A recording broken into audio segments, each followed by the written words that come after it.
بلوچستان کے عمومی اور خصوصی ایشوز پہ بات کر سکیں. High court Balochistan high court میں عموماً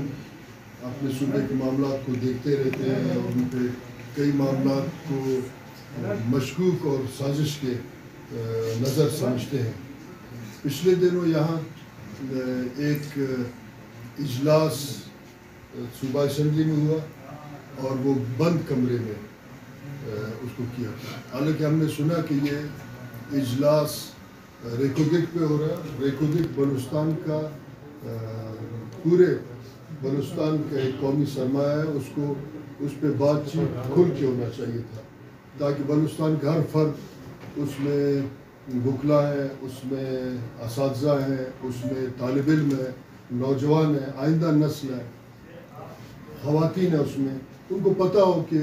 ان کے مستقبل کا کیا فیصلہ ہونے جا رہا ہے. مگر یہ جو پراسرار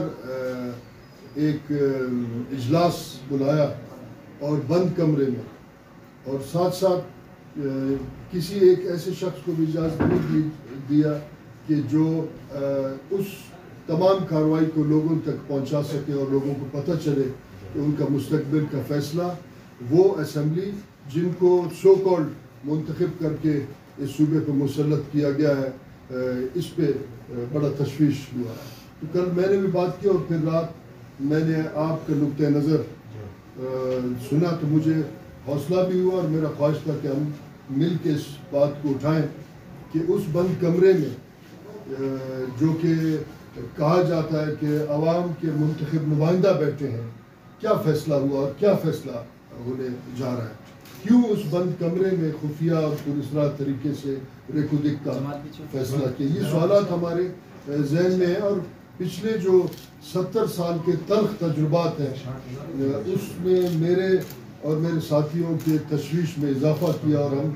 تھوڑا سا گھبرا گئے کہ کیا پچھلے فیصلوں کی طرح ریکوگک کا فیصلہ بھی ہمارے جو ہے مخالف ہونے جا رہا ہے اور پھر ہم تمام عمر سوئی گیس کی طرح, اپنے سائل کی طرح, ہم سائندک کی طرح احتجاج کرتے رہیں اور اس احتجاج میں کوئی نتیجہ نہیں نکلے. اسی لیے میں نے آپ کا جب آواز سنا حوصلہ بھی آیا اور پھر میں یہ سوچا کہ آپ کے ساتھ ہی ملیں, ہم ایک آواز بن کے اپنے صوبے کے وسائل کا, ان کے وسائل کے اختیار, ہماری ترقی خوشحالی, اس قومی اکائی پہ ہمارے لوگوں کے اختیار کو ہم دیکھیں.